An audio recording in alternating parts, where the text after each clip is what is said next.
It's the FooRcast with me, Gavin, FooR. Aki. How you been, Ak? All good, how are you? I'm all right, mate. Just enjoying the weather. It's lovely outside. It is lovely weather. Aki's got shorts on today. I've got my shorts on. I've got my He's my covering, impression of Owen. Owen's on his way, but Aki's covering him and the shorts. Yeah.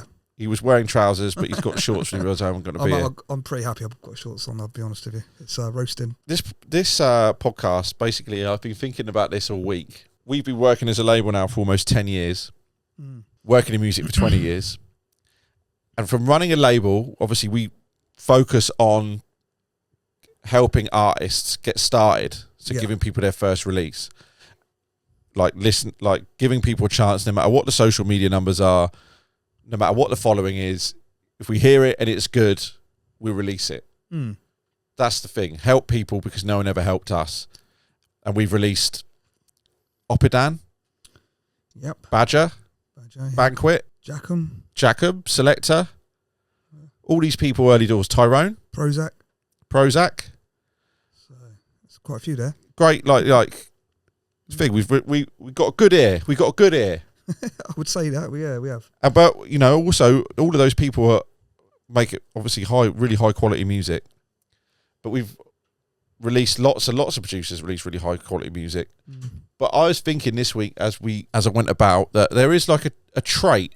There is a trait that every single one of the artists that have gone on to be a success. When I say a success, have gone on to sign with a major record label or now having a career in music. There's one thing that every single one of these artists has got in common. And what is that then, Gav? Because I'm interested to know. Well, to not give it away straight away. But so I think if you're an artist, you need to think, do I have this trait? Right. And I'm not going to say which of the artists have this. Like, you have to figure it out because it's at first it's going to seem like an insult, but it's not. Every single artist that's gone on to be successful has been really annoying. And when I say that, they're not like annoying, like they're a helmet type of thing. Yeah. It's far from it. But it's like they're constantly on you with their... Yeah, they're on it. They are on it. 24/7 on it. Absolutely on it all the time. Like, they're just constantly, you getting messages, yo, you do this, have you done this? Well, you do this. Like, they are on you. Like, you almost... When I say annoying, they're not annoying, but when you see their name, you go, oh... like they're going to get me to do something but you want that feeling. You want an artist that's going, have you done this, can we do this, you want to push a big thing. We always say that this business is a 50-50 deal. Like, we can only give back the energy that you put in. If you're sat at home not putting any effort in, like, it's going to reflect in our thing. But if you're there and you're constantly hammering out content and this and that and doing this and blah, blah, blah, non-stop energy pushing towards your thing, then we have to replicate it. Like, you naturally replicate it. And every single artist has done that, has gone on to do great things. So I think if you're not waking up in the morning, I see a lot of artists, we work with a lot of artists over the years that are like, oh yeah, putting the work, like, and they'll do Instagram stories, like putting the work in, and it's them sat in the studio. And yeah, that is work. And it's very, the most important part of it, putting the work in. But to a lot of them, also, it stops there. I think when you wake up in the morning, the first thing you got to think about is, what song am I going to make today? What tune am I going to make today? How could I get...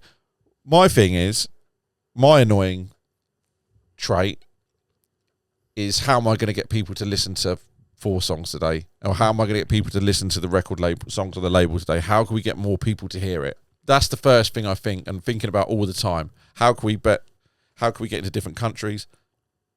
How can we... Yeah, do you think, though, sometimes they've got to have something, a little bit of success before they get on it, some people? No. Like some people might say, they made a good record, but they're not, like, on you. But when they see some success, like numbers come in, then the switch turns on, then they're on it. Because they've got a feeling they're in a... Mate... kind of on a roll kind of thing. No, maybe, but I think the ones that we're talking about are just from the start, from the get-go. Yeah. Like, oh, can we do this? Can we do this? Can we push that? And, like, obviously, maybe they get a bit more adventurous with suggestions. The more, when they do see the streams come in, they're a bit more like, oh, okay, can we do this? Can we do that?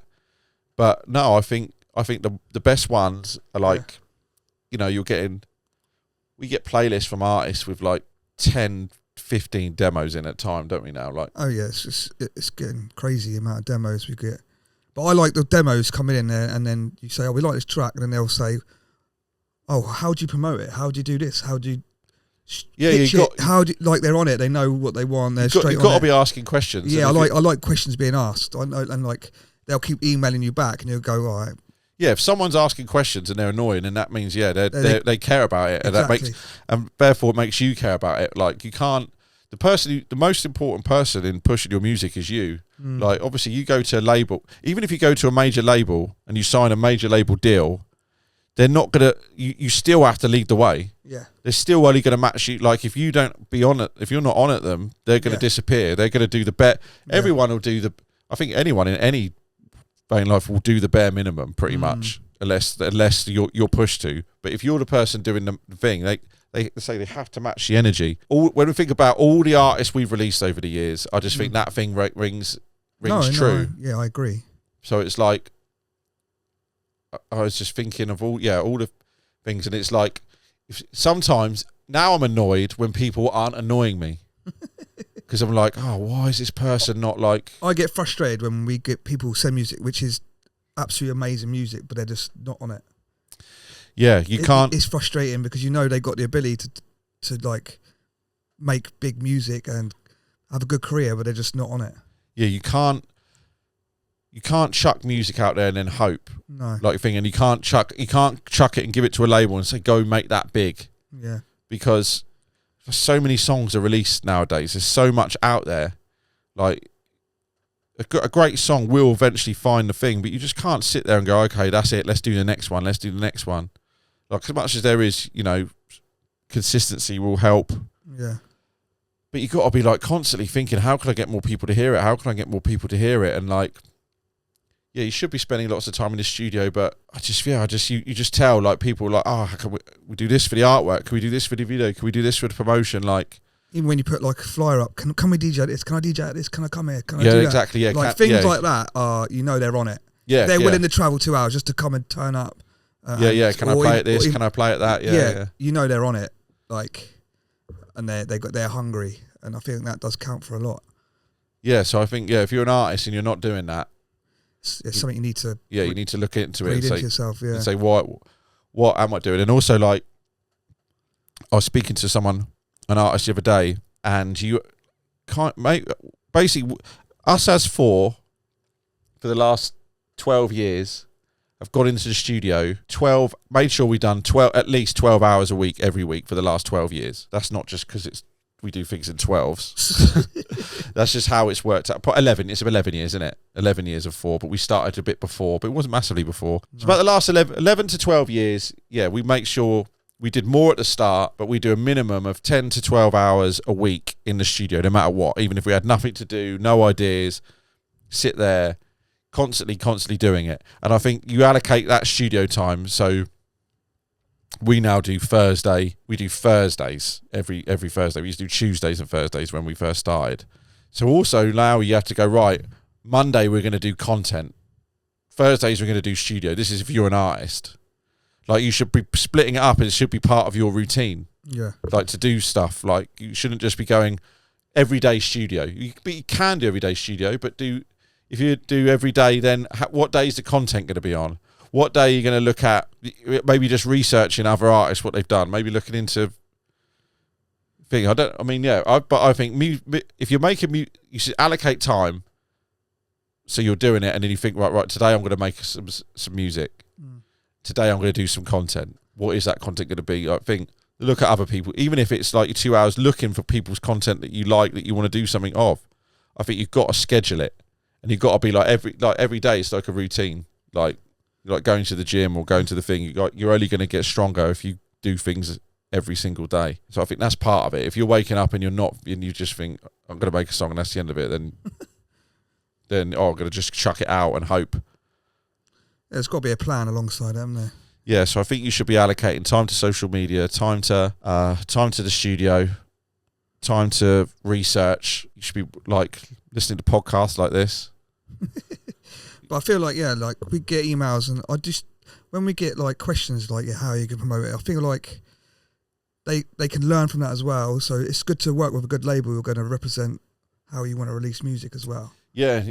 You should be asking questions. You should be like. And I feel like you'll find your fit when you meet like a label who are going to match your kind of. Yeah, you should be reaching out to labels, but you should be reaching out to other artists that are local and getting in the studio with them, and then bouncing ideas off them and learning from them. Like, yeah, we're doing like we're doing radio shows that weren't massive radio shows, but we just got on and done them all, didn't we? We just travelled around. And we do radio. We do a radio show every week, which is just on SoundCloud, but now that has over 1,000 listeners a week for every show, like minimum. But that's 1,000 people that just listen to that sort of music. Like, it's not like a broad.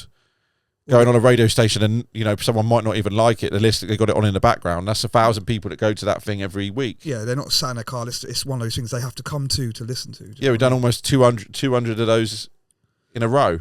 Yeah, we do it every week without fail.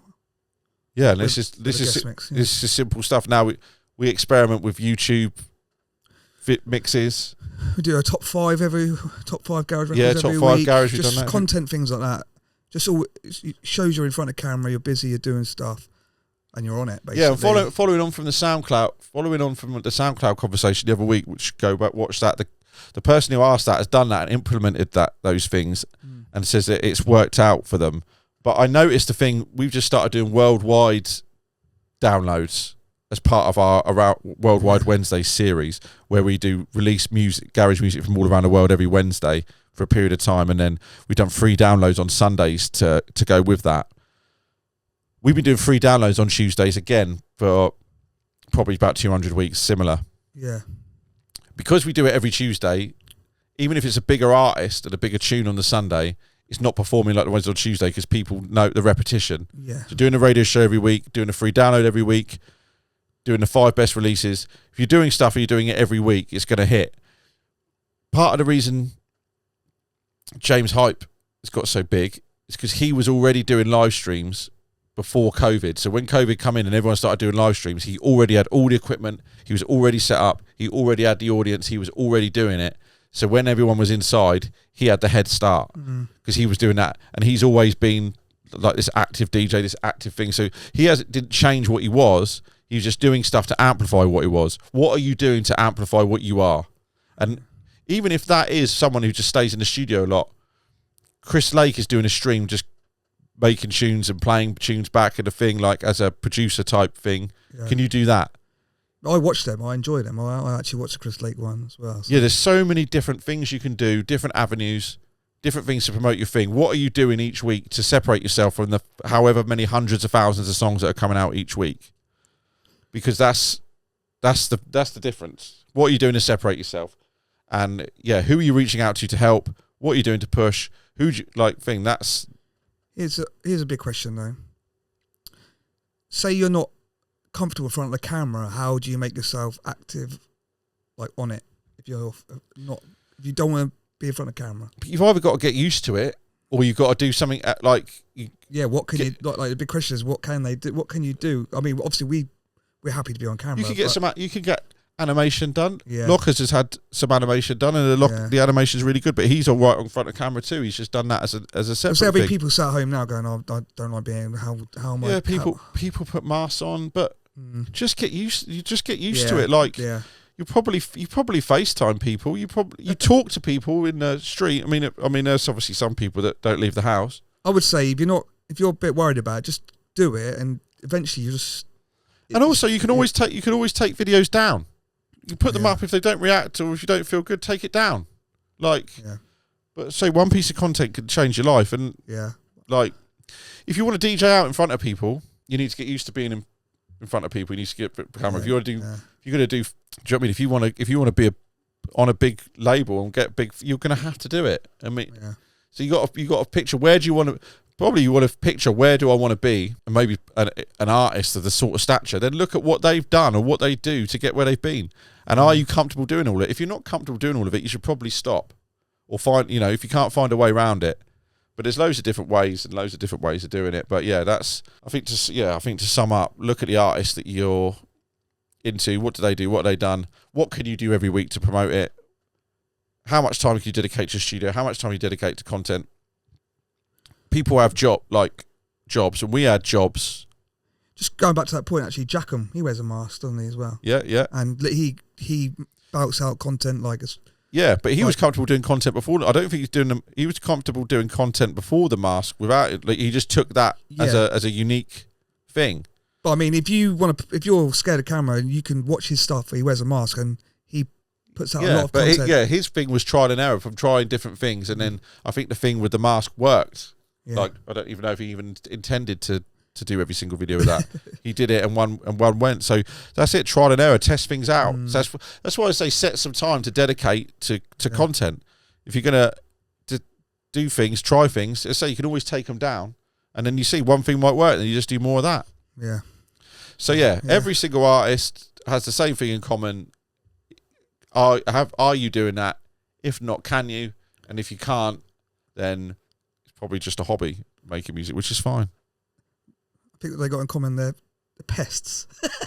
Yeah. This is a good thing in music. Be a pest. It's not negative. Be a pest. It's not negative. It's not negative. No, it's not negative and at all. if you're thinking you're too polite to chase a label, chase a things, then be a pest. Yeah, be a pest. Like as I say, if they're a good label, they should be going off. They should be this guy's annoying or this guy or girl's annoying, but thank God they're annoying. That's exactly what we want. We want someone going, what's this, do this, do this, do that. So annoyingly good. That's what we're called. Annoyingly good. Yeah, exactly.